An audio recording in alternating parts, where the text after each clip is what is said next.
እኔ ቲያትር 4 ፍሬሽማን የቆይ በይቅርታ የጓሮ ጌታ በይቅርታ ምሽት ፍሬሽማን የዳዊት ኢንዚራ የብሩክታይት ስጦታ 5 ቲያትር ነው የሰራሁት። ፊልም ምናልባት 10 ምናምን ፊልም ሰርቻለሁ። 10 11 ወይ 12 ወይ 14 ፊልም ነው በሰራ የሰራሁት። ትንሽ ተጠቃስልኝ። FBI 1 2 3 የራሴ ድርሰትና ፕሮዲዩስ ያደረኩት ነው። ሚስተር ኤክስ ራሴ የጻፍኩት ነው። ያንቺ ሌባ 1 እና 2 አለ እዛ ላይ ተዋናይ ነኝ። ባለቀለም ህልሞች የሚባለው የመጀመሪያ አንደኛው ላይ ዳይሬክተር ነኝ። ዳይሬክተርም ተዋናይም ነኝ ከፍጹም አስፋው ጋር። ከዛ ደግሞ ስለማይዘነጋ ውለታ የሚባል በሲዲ እና በቲያትር ቤት ታይቷል የተወሰነ ጊዜ። ካምፓስ የሚል ፊልም ሰርቻለሁ በሲዲ። እድል 20 የሚል ቲያትር የነበረ ሌሎች ሰዎች ይሰሩት የነበረው ወደ ፊልም ሲወጣ እኔ እዛ ላይ ተሳትፌያለሁ።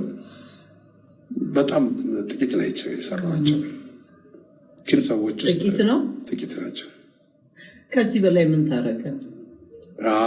ብዙ እሱማ የቴሌቪዥን ድራማ ላይ ነበር አሰራ ነበር። የቴሌቪዥን ድራማ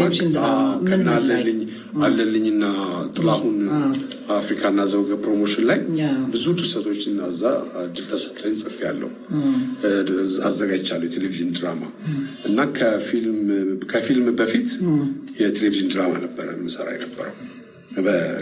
በኢትዮጵያ ቴሌቪዥን የሚተላለፉ የሬዲዮ ድራማዎች ሰርቻለሁ በሸገር እና በሬዲዮ ፋና። የራሴ ድርሰት በኢትዮጵያ ቴሌቪዥን እና በኢትዮጵያ ሬዲዮ በኤፍኤም 97 እዛ ላይ ሰርቻለሁ። መስኮት የሚባል አዲስ አበባ ቴሌቪዥን ድራማ ላይ መስኮት አዲስ አበባ መስተዳድር የ5 ደቂቃዎች እዛ ላይ 5 ተዋናይ ነው የሚኖረው። ለሶስቱ 120 ብር ሲከፈል 120 ብሩን ለሁለት ነበር የምንካፈለው። 70 ብር ተከፍሎኝ ያውቃል። ትልቅ ባሉ ነበር። በጣም ብዙ ብር ነው 70 ብር ባይዘው። ህዝብ ጋር የበለጠ እንድደርስ ያደረገኝ ስራዬ ይሄኛው ነው የምትል የትኛው ነው? ሁሉም ስራዎች ምርጥ ናቸው፣ ግን እንደው አንተ ህዝብ ጋር የበለጠ ተወዳጅነት እንዳተርፍ ያደረገኝ ይሄ ነው የምትለው? ባለቀለም ህልሞች መሰለኝ። ባለቀለም ህልሞች በፊልም ባለቀለም ህልሞች ላይና FBI 1 ሲጨማመሩ ደግሞ በጣም እንትን አለ። ከዛ በኋላ ሚስተር ኤክስ ያንቺ ሌባ ሮማንቲክ ነው፣ ሮማንቲክ ኮሜዲ ነው። ያንቺ ሌባ 1 እና 2 አለ። ሲቲ ቦይዝ የሚባል ፊልም ሰርቼ ነበር። ሲቲ ቦይዝ የሚባል ፊልም ሰርቼ አሁን ወንዱ ልጅ ስኮላር አግኝቶ የኦሪገን ስቴት ዩኒቨርሲቲ ገብቷል። በጣም ደስ ይላል። ትንሿ መካከለኛዋ ደግሞ እሷም ወደ ሃይ ስኩል ልትሄድ ነው። ትንሿ ደግሞ የመጨረሻዋ ደግሞ እንዲሁ እሷም ትንሽ እሷ እንደውም ፒያኖ ምናምን ትሞክራለች ምናምን። ያው በርቺ ለማለት ቋንቋ ጥረት ነው እንጂ በርቺ ብላ ጨክኜ ስለ ሞዛርት በነገራት ደስ ባለኝ። ግን እኔ ማቀስ ለጥላም ገሰሰ አይናገሩም እንደ አማርኛማ መማር አለባቸው። እኔ በሚሄድበት ሰዓት ይሞክራሉ ትንሽ፣ ግን በደንብ ሀሳባቸውን ለመግለጽ እንግሊዘኛው ይሻላቸዋል። ይገባል። እኔ ምንም ጸብ የለኝም። ውጣ እስኪሉኝ ጌራውትን አጣናታል። ጌራውት በማንባብ ጌራውት ሰላም እዚህ ነኝ ማለት ነው እላለሁ። ያው ትንሽ ከሆነ ጊዜ በኋላ ልጆቹ የራሳቸው መብት አላቸው። አጥብቀሽ ማቀፍም አትችይም። እንደዚህ ነው ቴንክ ዩ ልልሽ ይችላል። ጥሩ ነው ያለው። አደክ እንዴት ነው ግን ቁርኝታችሁ አባትና ልጅ? ከዚህ ስትሄድ ወደዚህ ስትመጣ አይናፍቁም ወይ? እዚያ ስትሄድ ያላቸው ምላሽ? እንትኑ ይለምዳሉ። ምናልባት ትንሽ ከዛ በኋላ ቤት ሲገቡ የራሳቸው ነው የሚሉት። ደስ ይላል። ግን ያው በመሀል ደግሞ ማውራት ሲፈልጉ ይደውላሉ። ከሌል ታወራ ነው ሊያወራ ነው ምን ይላሉ። ከኔ ጋር እኔ እንትን እላቸዋለሁ፣ ቀልዳቸዋለሁ። አንዳንዴ እንትን ይላሉ። ይገባቸዋል የምትቀልደው ቀልድ? ይገባቸዋል፣ ይገረማሉ ደግሞ አንዳንዴና ዩ ላየር ነው የሚሉት። ዩ ላየር ይሉሻል። የሆነ ነገር ገበድ አድርገሽ ከነገርሻቸው ዋይ ውሸትህን ነው ምናምን ዋሽተሃል ይልሻል። አሁን እናትና አባትም ውሸታም ለማለት እኛን ከአንደፍርም ያለው ጫማው ሁሉ ይወረወረና መቁሊያ ምናምን ሁሉ ይወረወረብሻል። ቀልድ ሳቅ ደግሞ ቀልድ ትንሿ መካከለኛዋ ቀልዳኛለች። በጣም ቀልድ ታውቃለች። በጣም ስንት ሆነ እድሜያቸው? ነጽዬ 18 13 እና 9። እግዚአብሔር ይመስገን። በጣም ይሄ ትልቅ ነገር ነው። ያንተን ስራዎች በፊልም አሁን ዩቲዩብ ላይ የተጫኑ ምናምን አሉ፣ እነሱን ያዋቸዋል? አንዴ የቤተሰብ ጨዋታን ትልቁ አየ እና በጣም ጭብጨባ ይበዛዋል አለኝ። የስራው ባህሪ ነው አልኩት። ቶፍ ክላብ ሲል ነቀነቅ እንዲል ነው ሰው ምናምን ነገር አልኩት እና የኛ ሀገር ፊልሞች ትንሽ ጠንከር ያሉ ባድ ወርዶች ይኖራቸዋል አንዳንዴ።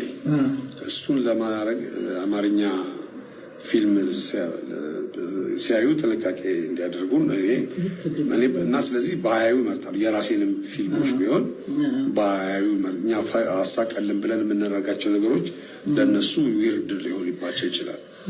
እንዴ የኢትዮጵያ የባህል ሙዚቃ እስቲ ያሳየኝ ተብያለሁ። የባህል ሙዚቃ ንገረኝ ብሎ ታችኛው ክፍል በነበረበት ሰዓት ልጅ የባህል ዘፈን አሳየሁት እና ሁሉም የባህል ሙዚቃ ላይ ነው መሳሪያ ያለው አለ።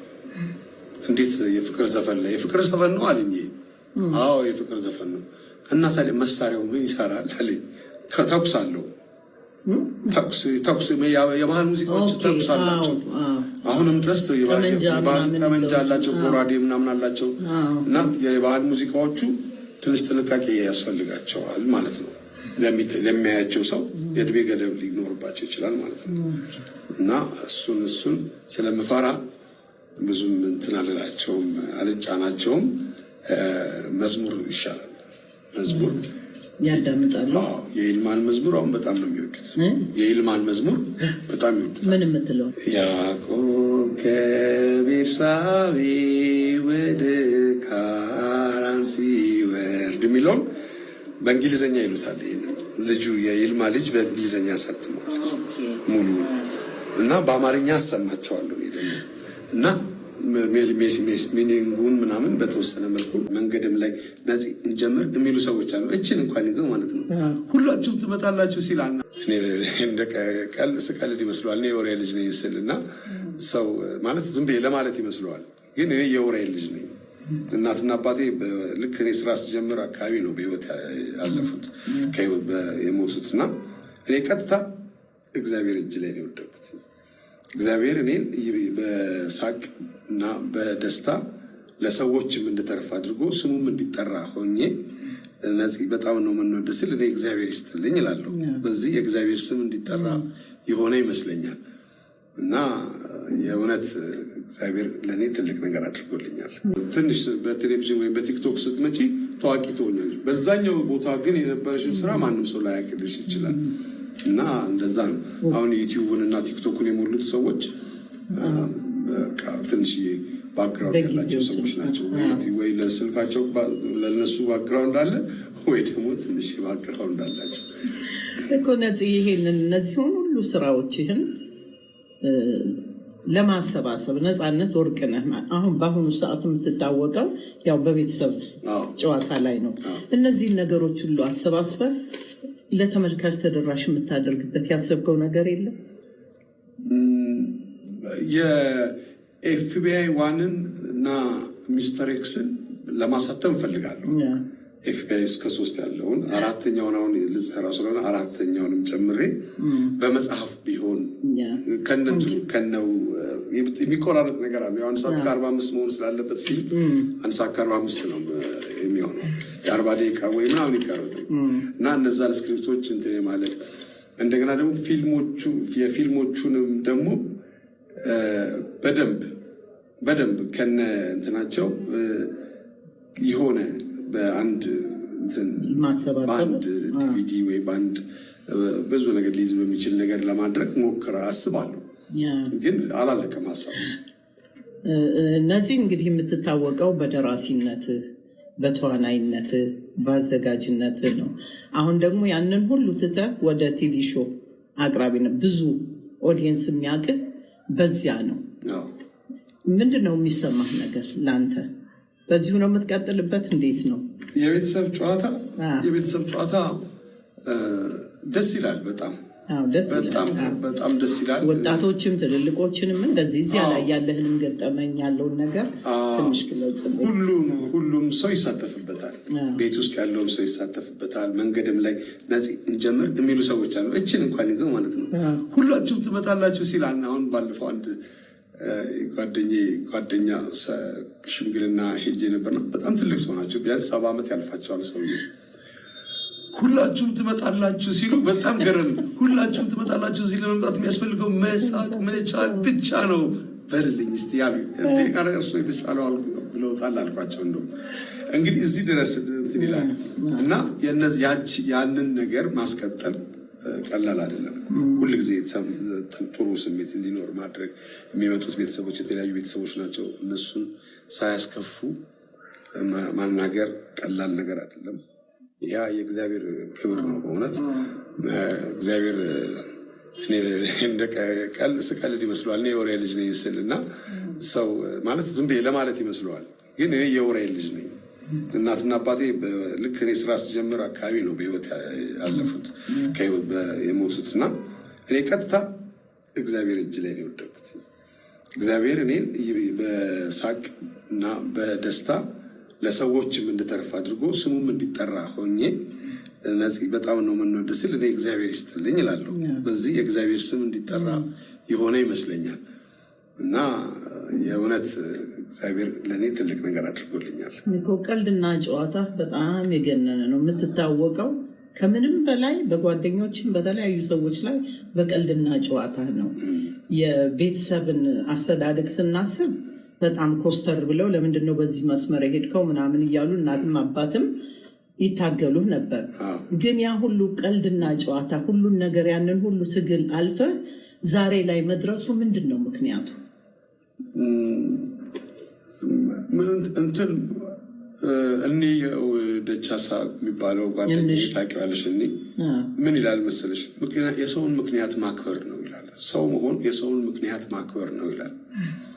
እኔ የሰዎችን ምክንያት አከብራለሁ፣ የእኔንም ምክንያት አከብራለሁ። ለምሳሌ እኔ እናቴ የቆነጠጠችኝ አሁን ድረስ ይሰማኛል። ባደርግ የተቆነጠጥኩባትን ነገር ስለማቅ አሁን ለመዋኘት ልገባ ስል ያ ወንዝ ሰዋኝ የምትቅድር ስላለ ትንሽ እንትን አለብኝ የሆነ አሁን እዚህ ከፍዬ ነው መዋኘው።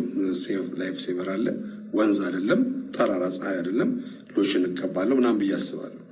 ግን ከእሷ ጋር ሁሌ ጸቡ እኔ ወንዝ ሄጄ ዋኛለሁ በጠራራ ፀሐይ፣ እሷ ደግሞ ካሁን ልጅሽ ውሃ በልቶታል እኔና ይባላለሁ ብላ ነው የምታስበው።